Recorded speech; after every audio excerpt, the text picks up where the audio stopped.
Si paling perdana. Petugas penyelenggara ibadah haji atau PPIH Arab Saudi sedang mencari 3 jemaah haji Indonesia yang hilang. Ketiga jemaah tersebut memiliki riwayat demensia dan belum kembali ke kloter mereka.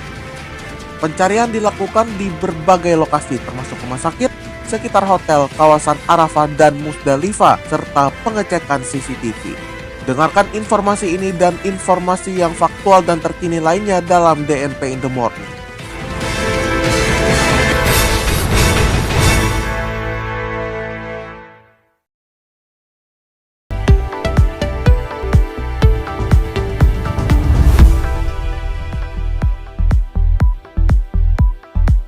Selamat pagi Indonesia dan selamat bergabung dalam DNP in the Morning untuk edisi hari ini 2 Juli 2025. Bersama saya Kevin Manoy dan langsung saja kami hadirkan fokus utama untuk pagi ini.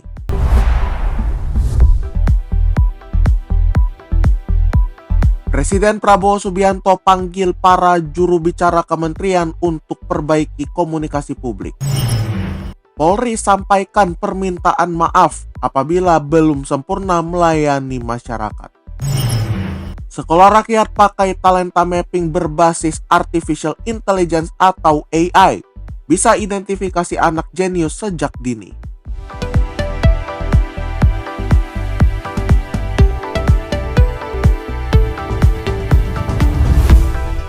Petugas penyelenggara ibadah haji atau PPIH Arab Saudi sedang mencari 3 jemaah haji Indonesia yang dilaporkan hilang dan belum kembali ke kloter mereka.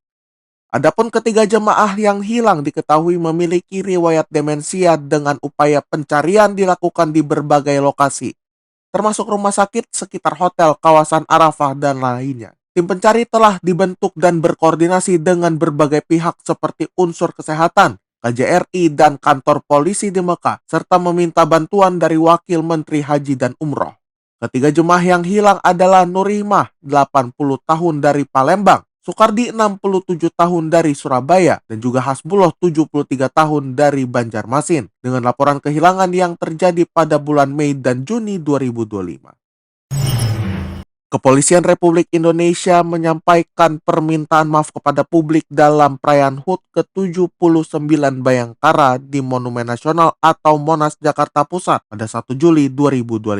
Permintaan maaf disampaikan oleh Kepala Biro Manajemen Anggaran Polri, Brigadir Jenderal Polisi Sambodo Purnomo Yogi saat bernyanyi bersama musisi Iwan Fals. Sambodo menyampaikan terima kasih kepada warga yang hadir dan berjanji untuk terus berusaha menjadi yang lebih baik. Perayaan HUT Bayangkara tahun ini dipusatkan di Monas dan menjadi momen penting dalam sejarah panjang institusi kepolisian di Indonesia. Menteri Sekretaris Negara atau Mensesnek Prasetyo Hadi mengungkapkan bahwa Presiden Prabowo Subianto telah memanggil juru bicara dari berbagai kementerian dan lembaga ke istana. Pertemuan tersebut bertujuan untuk memperbaiki kualitas komunikasi publik pemerintah yang dianggap penting oleh kepala negara. Prasetyo menjelaskan bahwa agenda semacam ini adalah agenda rutin yang dilakukan oleh pemerintah untuk meningkatkan efektivitas penyampaian informasi kepada masyarakat. Presiden Prabowo juga memberikan pembekalan materi kepada para jubir kementerian dalam pertemuan tersebut. Langkah ini merupakan komitmen pemerintah di bawah komando Presiden Prabowo Subianto untuk terus meningkatkan kualitas komunikasi publik. Sekolah Rakyat berencana mengintegrasikan teknologi pemetaan talenta berbasis AI untuk mengidentifikasi potensi dan keunggulan unik siswa. Teknologi ini bertujuan untuk mempercepat transformasi anak-anak dari kelompok rentan agar dapat berkembang secara optimal sesuai bakat masing-masing. Ketua Tim Formatur Sekolah Rakyat Muhammad Nuh menekankan pentingnya pendekatan yang berbeda karena setiap anak memiliki karakteristik dan kecerdasan yang berbeda.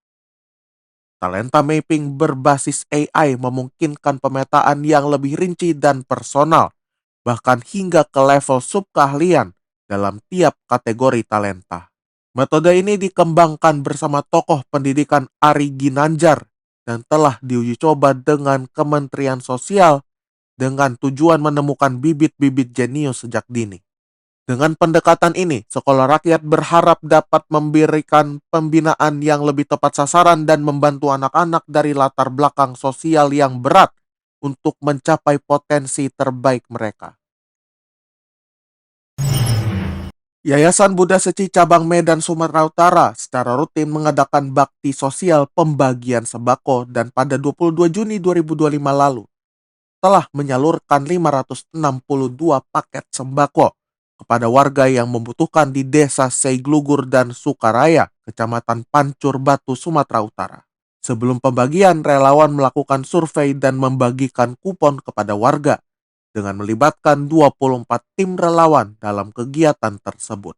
Paket sembako yang dibagikan terdiri dari 2 liter minyak goreng dan 10 kilogram beras yang diserahkan secara simbolis kepada tokoh masyarakat dan perwakilan pemerintah. Camat Pancur Batu, Sandra Dewi Situmorang menyampaikan terima kasih atas bantuan yang diberikan, yang juga diharapkan dapat memberikan dampak positif bagi masyarakat. Kegiatan ini merupakan wujud nyata kepedulian Yayasan Buddha Seci Medan kepada masyarakat, terutama menjelang masa persiapan sekolah anak-anak, seperti yang disampaikan oleh Siswanto Tam sebagai koordinator pembagian sembako.